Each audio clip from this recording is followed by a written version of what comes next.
This is to be a movie about flying, one of my very favorite subjects.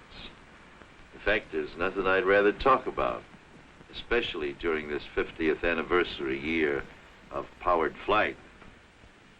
Of course, I like to talk about radio and television, too. They've been mighty good to this country, boy. This is the way I make my living. But what makes that living worthwhile is to get out there in the wild blue yonder in a good airplane with the whole universe waiting for me. Not just because it's a thrill, although it certainly is that, but because I like to think that aviation, as far as it has advanced, and it certainly has come a long way, is still very young. Oh, we've come a long way since the days when my good friend, the ace of aces, Captain Eddie Rickenbacker, used to fly around in France in those Spads. The Dean of Aviation. Just think, he's been flying for nearly 40 years.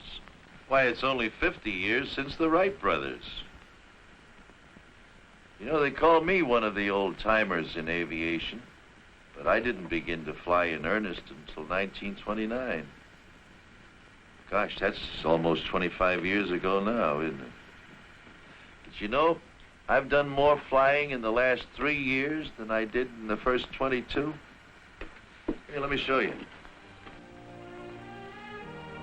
I have been commissioned in the Naval Reserve since 1939, but because of an old injury to my legs, the Bureau of Medicine and Surgery wouldn't clear me for military airplane flying until 1950.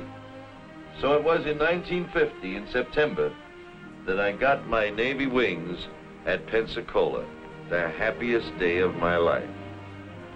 Since that time, I have qualified as a carrier pilot, as a jet pilot, as a helicopter pilot, and here is the coveted Navy green ticket, the highest instrument rating given to Navy pilots. Of course, I'm very proud of all of these military certificates. But here's one here that makes me very, very, very happy. This is the certificate that Captain Eddie Rickenbacker gave me recently, making me an honorary captain in Eastern Airlines. As I was saying, planes have come a long way in the last 50 years. Here's one very much like the one that the Wright brothers used. Used to make 40 to 50 miles an hour. There's still one or two of these around, too. It's a funny-looking affair, but most of the basic principles we use today were developed in this plane. It didn't fly high, and it didn't fly far, but by golly, it flew. Looks kind of like an overgrown box kite, doesn't it? Well, you can take it from me, it feels like one, too, when you're up in it.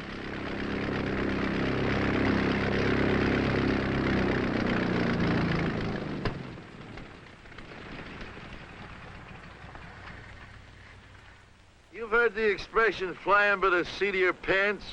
Well, this is where it came from. Sitting in this old bucket seat right here. See, the Wright brothers had no instruments of any kind, except a little old oil gauge down here. It tells you got some oil pressure back there. And this stick, the column and this wheel is exactly the same as we have in the big airliners of today. When I push the stick forward, notice that flipper comes down, it pushes the tail up and the nose down. Vice versa this way. Want to drop the right wing, do it this way. Left wing this way. And here are the rudder bars that work the rudders in the tail. You see, the principles were the same then as they are today. No difference. Here is a model of a Spad, the airplane that Captain Eddie Rickenbacker flew in World War I, only 10 or 12 years after the Wright brothers' first flight. It's a shame that it had to be used as a weapon of destruction so soon, but the war brought that on. This is Captain Rickenbacker in the plane he made famous in World War I.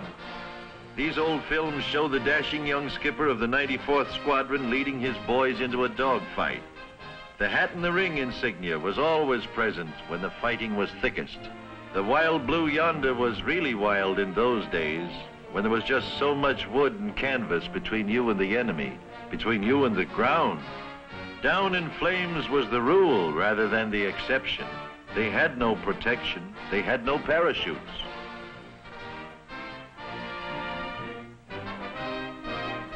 Yes, they paid a high price, but it was through Captain Rickenbacker's exploits in World War I that the terrific fighting power in the airplanes was made known to man. This little Spad carried a very powerful engine for those days and often flew up to 135 miles an hour straight down. There aren't many of them left, but here comes one of those old-timers now. And look who's flying it. It's Captain Eddie, the one and only, Captain Rickenbacker. Hey, wait a minute. I want to get in this scene myself. Oh, Arthur. Captain Eddie. How's it feel to be at the controls of this old baby again? Well, frankly, it brings back a lot of memories, Arthur. Some good, some not so good, but maybe we had to do it regardless. You know, many a morning I used to sit around up there at 20,000 feet with the sun at my back waiting for the enemy Fokkers to come around. 20,000 feet in that open cockpit? Right. Nowadays we got heated and pressurized cabins. Didn't you get cold? Oh, how? It sure was. In fact, we had to come down to thaw out. You know, it gets so cold up there. Yes, Arthur, it's a wonderful little ship, in spite of the fact that it's made up of wood and wires and struts and slack and tape, pulled together with all of these wonderful combination gadgets. The fact of the matter is, the only metal in it, the engine and the machine guns. Yes, quite a change. And in 30 years, too. True, and on the other hand, when you take a look at the beautiful Super Constellation, all metal. One end to the other, aluminum, steel, brass, copper, in fact, every kind of metal known to science is involved in its structure. Just take a look at that Super Constellation, folks. 114 feet long, with a wingspan of 123 feet. 4 of the latest compounded engines of 3,250 horsepower each. Do you realize how much power that is? Why, each engine has more power than a locomotive. This plane can fly up to around 400 miles an hour. And we are going to take a ride in it. Let's hear what Captain Eddie is saying. Arthur, one of those wheels weighs almost as much as a Spad. By the way, here comes your crew. Oh, hello, Dick. Hi, Dickie boy. Hiya, Captain. How are you? Hello, you. Hello, Captain. Hi, Hugh. Hello, Captain. Arthur, we're due out of here 2 o'clock. Just 1 hour from now. I'm ready. Well, as long as you fellas are going to do the flying, I might as well go on. Have a good trip. So long, guys. Thank you, So Captain. long. What a guy. Well, now we're going to take you on a regularly scheduled flight from New York to Miami. Only this time, you're coming up in the cockpit with us, and we're going to show you what goes on behind the scenes. Well, Hugh, how are we fixed? Okay, sir. I'll see you on board. Good. Now, folks, I want you to meet my co-captain for today's trip. This is Captain Dick Merrill. Over 25 years with Eastern Airlines. One of the grandest guys and one of the best pilots who ever lived. I'm sure you know of his exploits as well as I do. To name one, he was the first pilot to fly a commercial flight across the Atlantic and return. What do you say, Captain? I say, Captain, let's check in at crew scheduling and then go look at the weather. Aye, sir, we'll do it.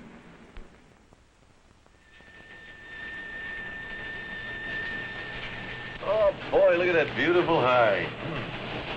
Hey, but look at this front back here. See, how fast is that front moving?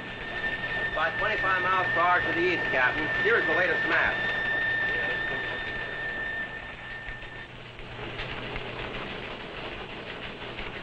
Good. Thanks, Henry. Dick, let's fly down to 22,000. Sounds like a good altitude to me, Arthur. I'll go in and make out the flight plan. Okay. In this room, they get weather reports every hour on the hour from weather stations scattered all over the United States and Canada. Here you are, sir. Hi, Dick. Flight 601, proposed 1400. The dispatcher's office is the central intelligence for all aircraft. They know where every plane is every minute. On this big board, the clerk notes the position of each plane en route, as reported by radio, and the time due at the next checkpoint. We fill out our flight plan with the dispatcher, giving our exact route of flight, the altitude, the amount of fuel, and so forth. A copy of this will be filed with the Government Airways Traffic Control. Here you are, sir. How does that look to you? The dispatcher gives us official clearance, and we're on our way. Everything okay, you? The ship is ready, sir. 88 passengers, Captain. Gross weight 112,000 pounds. Another full load, eh? Thanks, Al. That's what I like to see.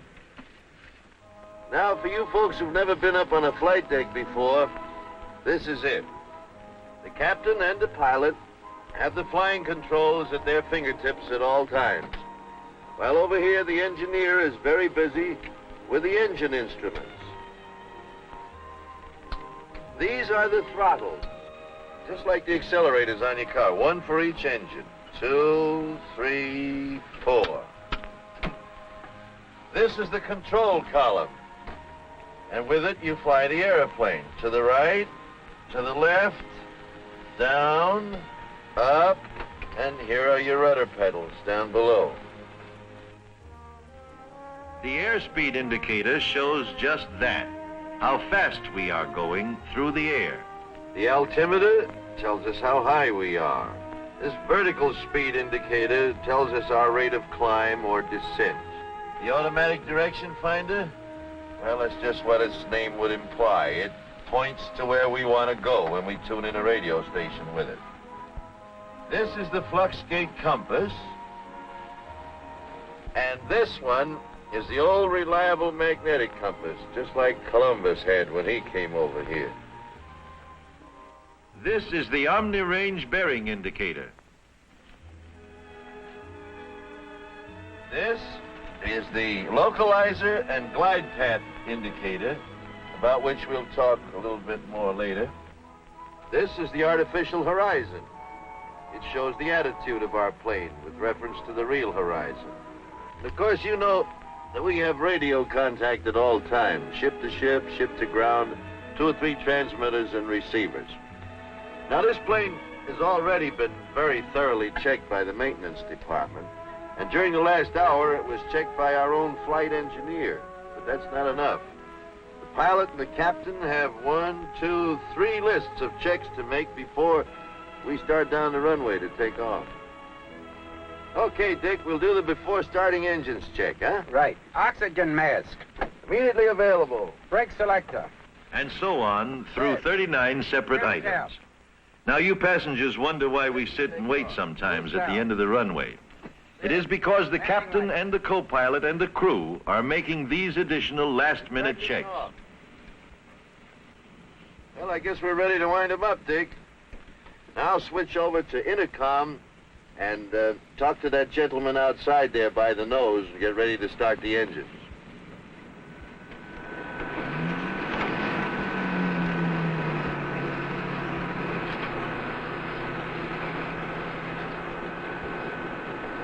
Ground to cockpit.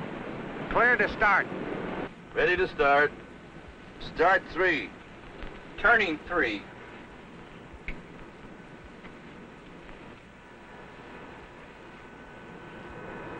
Contact 3.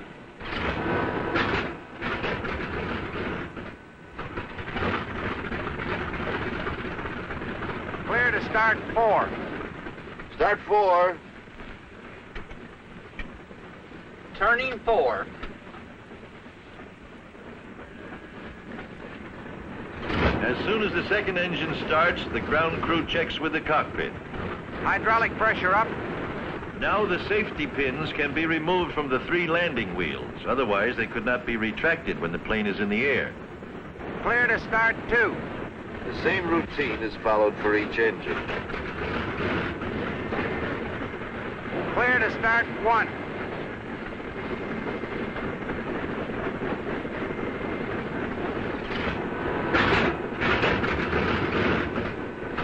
When the engines are all turning, the cockpit team goes through another checklist routine.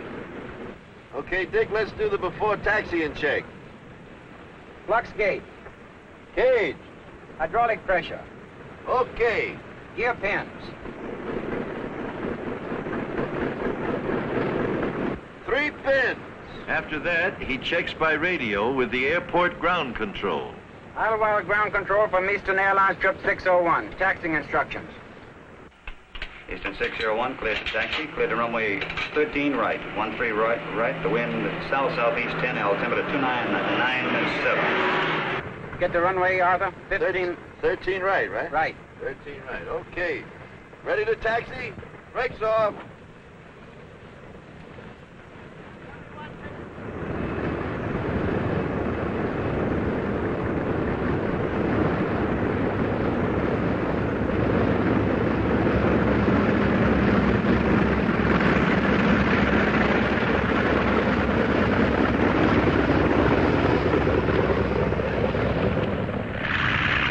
Ground control having given us permission, we taxi over to the warm-up block. You notice they told us which runway to use and the wind direction.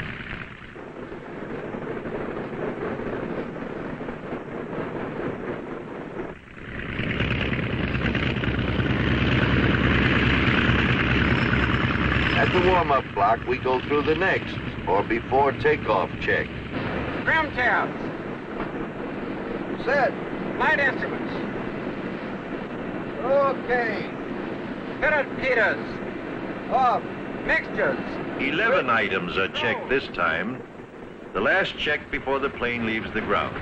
Ready to check mags. Number 1. Left. Move. Right. Move. Number 4. And so on until all 4 engines have been run up and checked. We are now ready for takeoff clearance. Idlewild ground control from Eastern 601. Ready for clearance. Roger, Eastern 601, cleared for takeoff. All right, brakes off.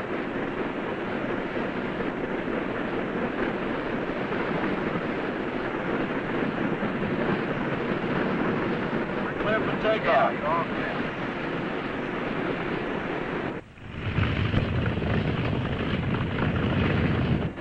Okay, here we go. Ready for takeoff.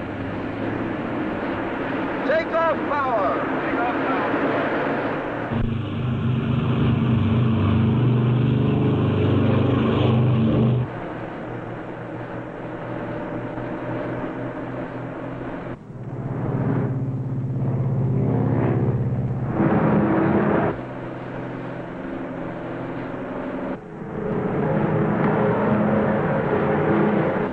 Gear up.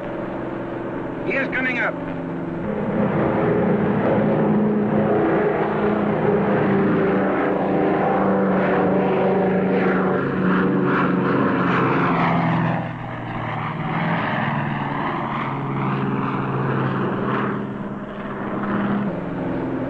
There you are. See how easily she wanted to get off? Big as this Super Connie is, she wants to fly right on off of there.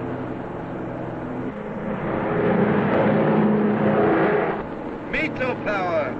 Veto power. It's maximum except for takeoff. Flaps up. Flaps coming up. Flaps are extensions of the wing area used to give more lift during the slower speeds of takeoffs and landings. They withdraw in flight for greater speed. Climb power. Climb power.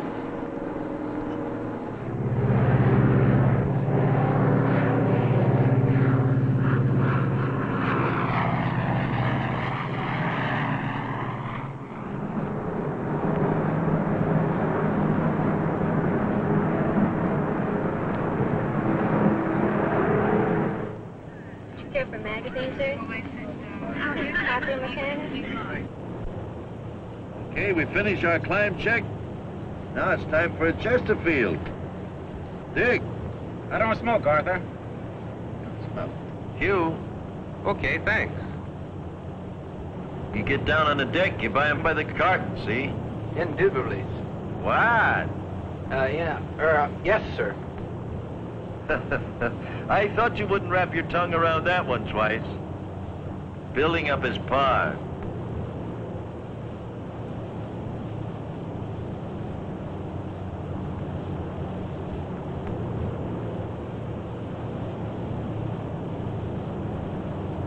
Oh boy, this is the life.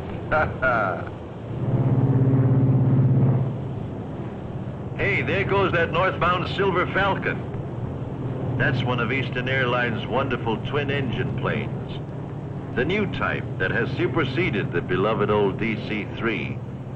It's the most advanced twin-engine commercial plane in the air today. She carries 40 people at a cruising speed of around 300 miles an hour.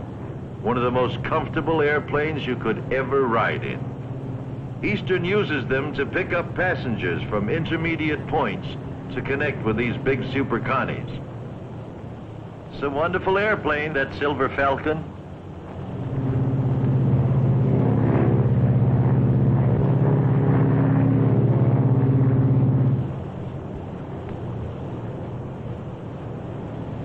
Smells like the girls are getting ready to serve dinner back there.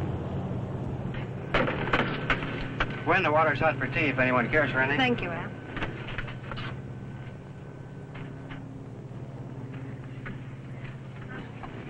Would you like some dinner, sir?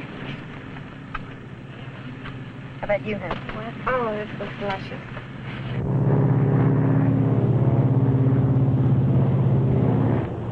Okay, let's level off here. Cruise power. Cruise power. Now, people often ask me, I can figure out how you do this in good weather and over land, but how do you navigate when you're up over the clouds and over the ocean? Well, honestly, it's so simple, I hate to tell you. Well, for direction, we have the compass, the automatic direction finder, and the Omni range receiver. Let me show you how that works. Dick, take over for a minute, will you? Look, let me show you how it works. I'll fix this up here and draw you a little map. Let's come on down here. We draw the coastline down through Atlantic City, on down here to Wilmington, Myrtle Beach, on down the coast very crudely. We're flying along out here somewhere. We've got an Omni radio station here in Atlantic City. We've got another one here at Norfolk, and we've got another one down here at Myrtle Beach. So we tune in this station here. And on our little dial window I showed you a minute ago, it says that we bear from that station, say 300 degrees. Well, we draw a line of 300 degrees magnetic true bearing right through that station, which extends out here somewhere. We are somewhere along that line, but where? Okay, so we tune in this next station down here. And that one says in the little window that we have got a bearing of, say, 260 degrees. So we draw a line through that station at 260 degrees true. And where those two lines cross, that is where we are, right there. Little snooze, a few hours have gone by, and we are now approaching Miami. Now we'll show you what takes place in our approach and our landing. Time for us to start a gradual descent. But first, we have to get clearance to approach. Richard? Miami Tower from Eastern 601, 10 miles north. Eastern 601, 10 miles north at 11. Make left turn in, runway 17, wind south 10, altimeter 2998.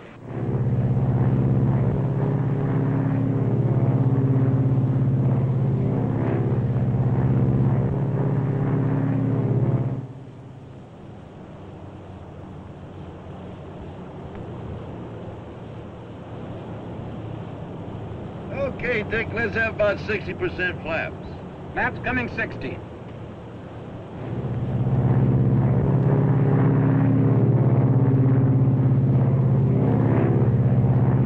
Gear down. Gears coming down.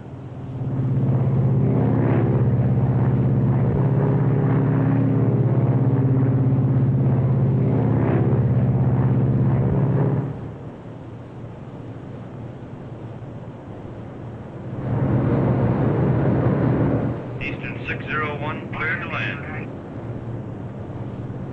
80% flaps. Flaps coming 80.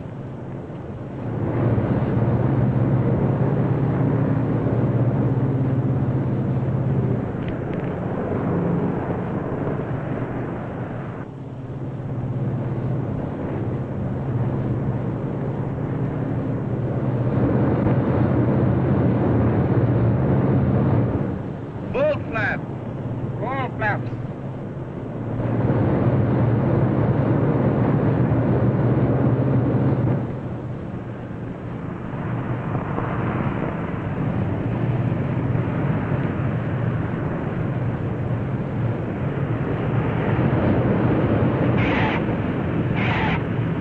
The captain will reverse the pitch of the propellers and push the air forward and just stop the plane.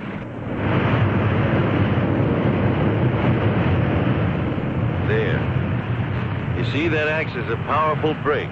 So next time when you're riding in an airliner and you hear the engines roar soon after you're on the ground, remember that's what he's doing, reversing the props to stop the airplane.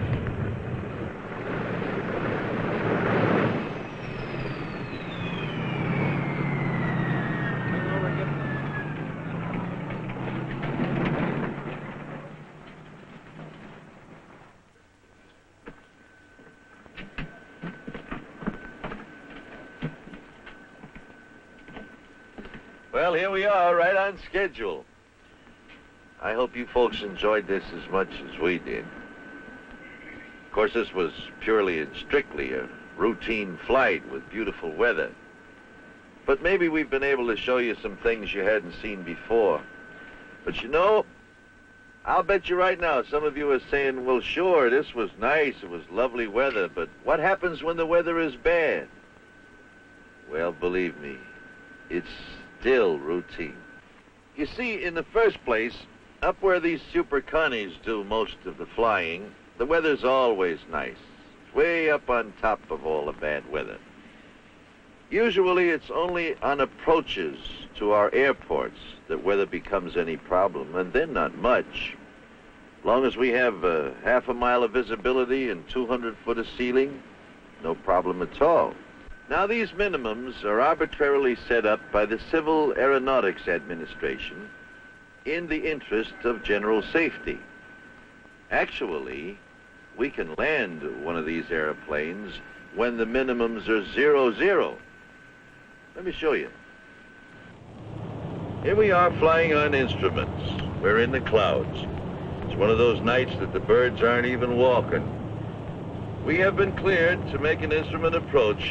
We have been cleared to the outer marker. This point we call the outer marker is located approximately 5 miles from the end of the runway. A light flashes on the cockpit panel. At the same time, the ADF needle indicates the passage of the marker, and we also get an audio signal. At this point, the glide path is intercepted. The glide path is a sloping radio beacon down which the aircraft should make its descent to the runway, and is indicated by the horizontal needle. When the needle is centered, the aircraft is on the glide path. If the needle moves above center, the aircraft is low and must climb back to the path. If the needle is below center, we're high on the glide path. This is a big help in itself. But in addition to the ILS, the Instrument Landing System, we have GCA, that is Ground Control Approach, and that can give additional valuable assistance. Radar monitoring on localizer voice as you approach the outer marker. By means of this radar, the GCA controller sees the approaching plane as a bit of light moving on his scope and can direct it safely to the airport. When the flight has been directed to the approach course, it is turned over to the radar monitor for final approach. Radar to eastern, you're approaching the ILS course. Turn to a heading of 247, and I'm turning you over to the radar monitor for final approach. This is radar monitor.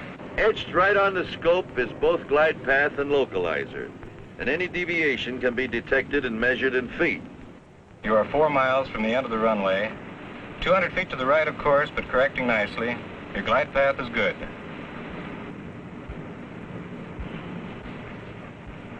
You are 3 miles from the end of the runway. Your course is good. Glide path slightly low, but okay. You are 2 miles from the end of the runway. Your course is good. You're now approaching the middle marker. You're over the middle marker. The approach light should be coming into view. Approach lights in view. Thank you, GCA. That column of lights ahead shows the approach to the end of the airport runway. Each bar of light is 100 feet apart, and that ball of light traveling away from us at such a high rate of speed is leading us right to the approach end of the runway itself. The green lights mark the start of the runway, and the border lights on each side stretching out into the distance outline a 1.5 miles of airstrip just waiting for us to land on. So you see, it really isn't too difficult. Actually, we use these landing aids every day in good weather and bad to keep in practice. And practically all of the airports that we use are equipped with them. The thing to remember is that it's all figured out. Nothing is guesswork. It's still routine. Now I'm going to show you the most amazing demonstration of power in an airplane you've ever seen. Let's go back upstairs.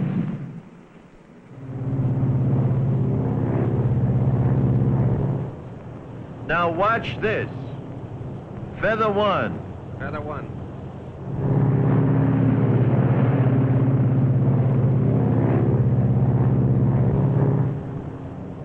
Feather 2.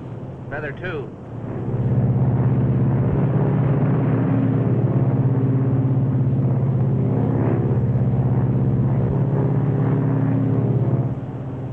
Look at that, on 2 engines. Purring along just like a kitten. You haven't seen anything yet. Feather 3. Feather 3.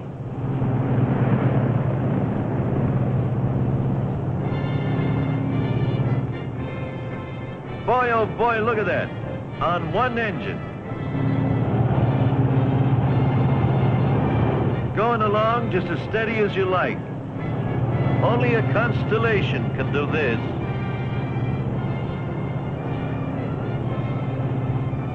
Why do we have all that tremendous reserve of power?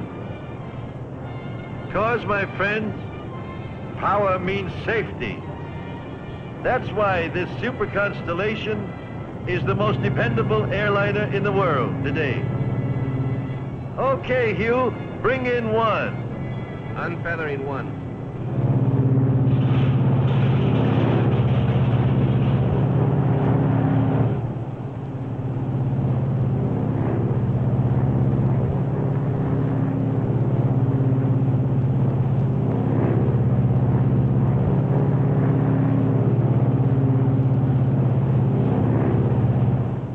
You know, these engines are not only the best that money can buy, but they are maintained by the finest bunch of aviation mechanics in the world, trained for years by Eastern.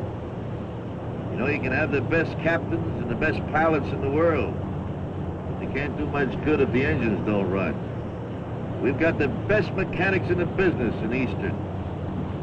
Doesn't that inspire confidence? I think it does.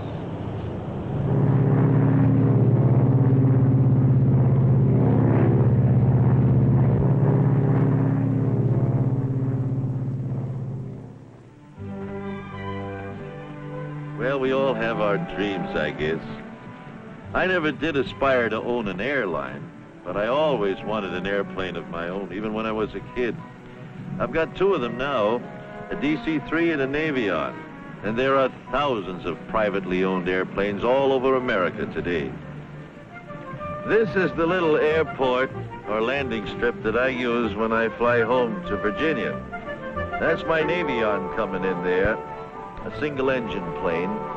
We can go most anywhere in it. It has all the technical facilities and instruments that the big planes have.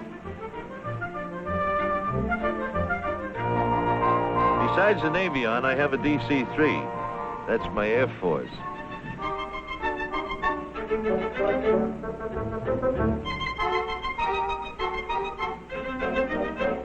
We call this little field the Leesburg International Cow Pasture.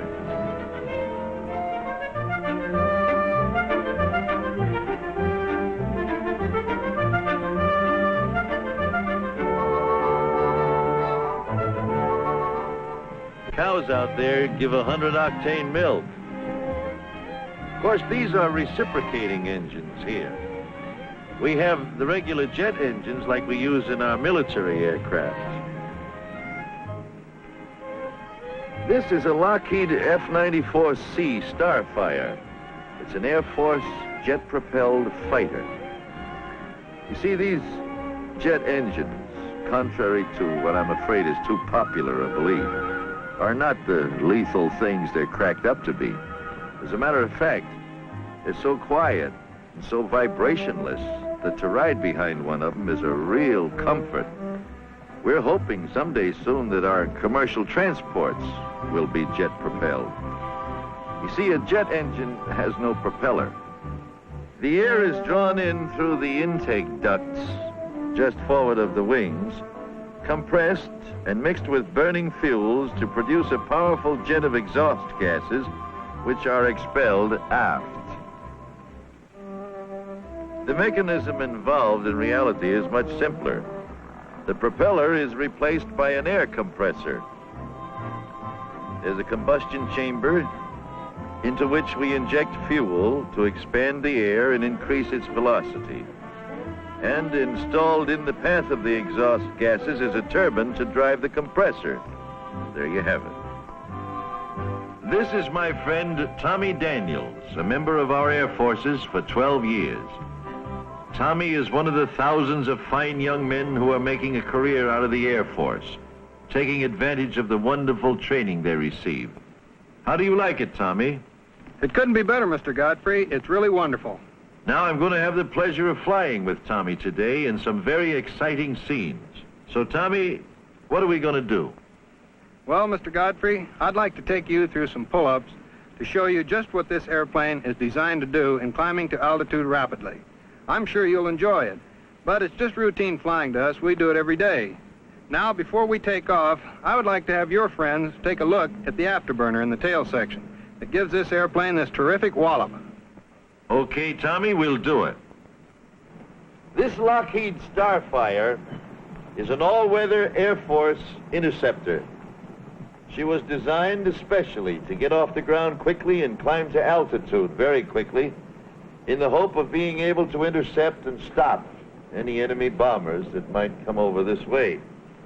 To help her get up there quickly, she was designed with this afterburner in the tail section, which is why this tail section is so much bigger than any other jet you've probably seen. See, there's an auxiliary engine back in here that uses exhaust gases as they pass through and reburn them with greater efficiency, giving additional thrust to the engine. That really is something to watch. It get off quickly and climb to altitude, boy oh boy.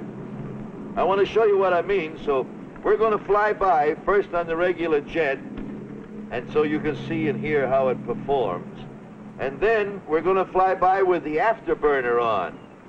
And you'll hear that, well, you'll see for yourself. You just watch. Okay, Tommy, let her go.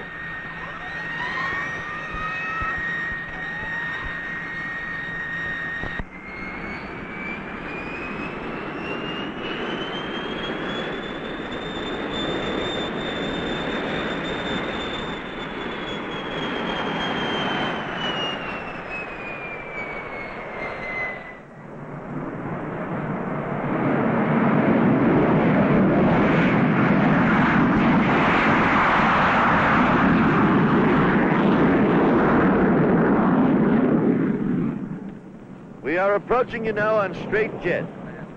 Watch our rate of climb.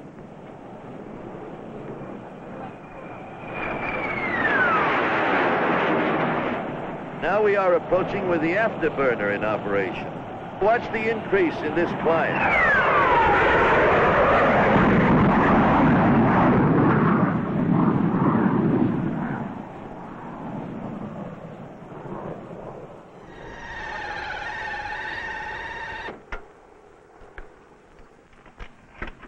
Well, how'd you like it, Mr. Godfrey? Boy, my pants are where my necktie ought to be. But it was wonderful. Gee, what a dive. Woo! That's just a sample of what this airplane can do, Mr. Godfrey.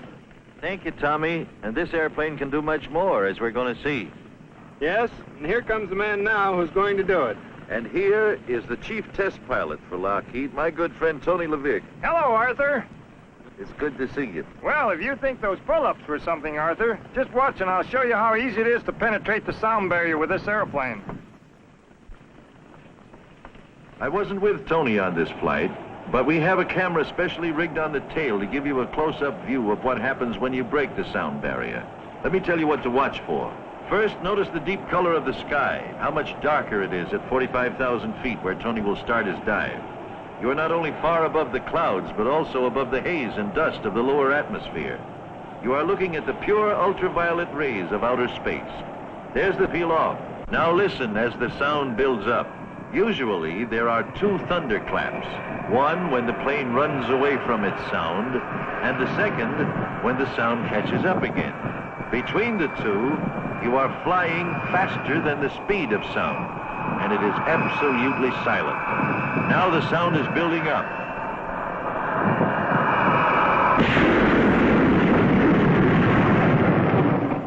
The sound barrier has been broken. This is the silence of supersonic flight. Now the pullout is being made. Listen to the noise when the sound catches up.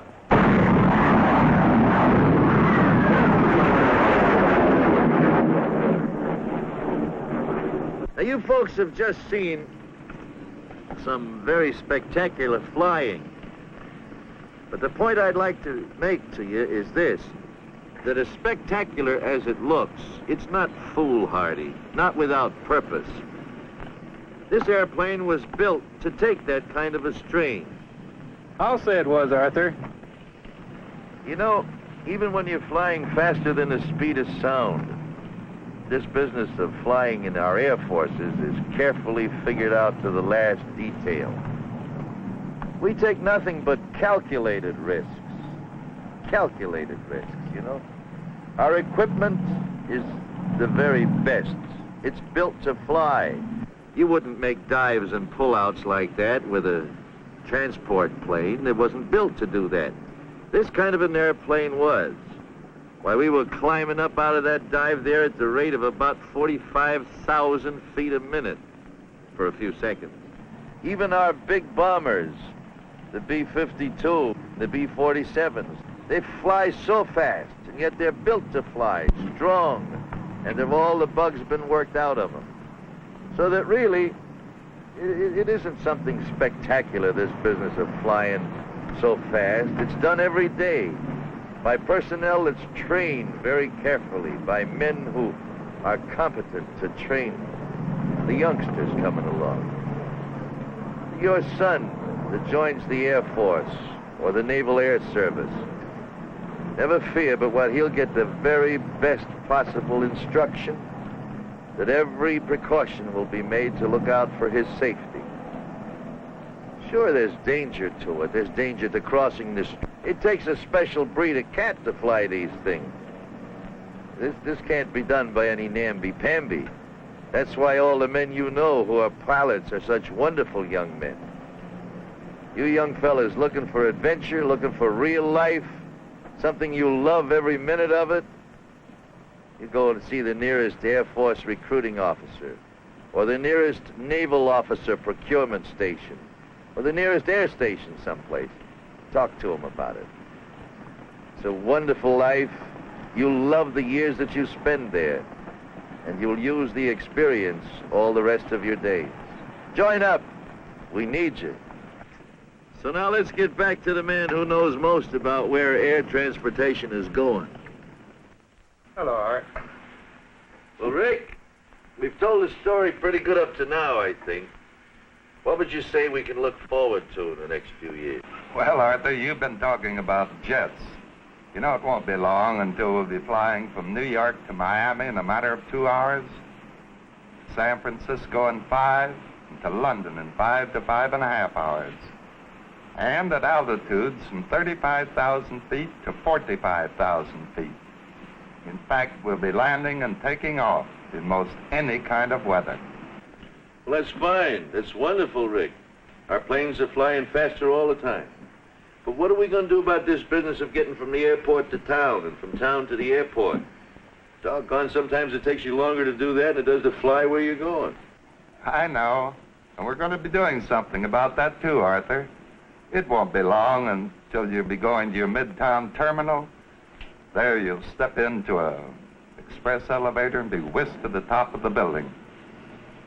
There a commodious helicopter will be awaiting to take you baggage and all and deposit you at the main airport in just a matter of minutes. And not only from downtown, Arthur, we're going to have feeder lines of helicopters coming in from all the surrounding communities. We're going to make flying better and faster. We're going to make flying available to still more people. Well, Rick, it's been a lot of fun. A rare privilege and a great honor to do this with you. I've learned a lot, and I hope we've done some good. I'm sure of it, Arthur. Good luck. God bless you always, Captain Godfrey. Thank you, Rick. Well, it was a real nice trip, kid. Captain Dick Merrill, it was a rare privilege to fly with you today. Well, Arthur, I couldn't have been with a better captain. Thank you. Thank you, Gwen and Helen, for a very pleasant trip. And you, Hugh Palmer, the grand flight engineer. Thank you, Al. Thank you, Captain. Grand trip. So remember, when you want to fly anywhere in the world, call Eastern Airlines. If one of our planes doesn't go where you want to go, we'll put you on one that does. And I'll be seeing you, be the good Lord willing.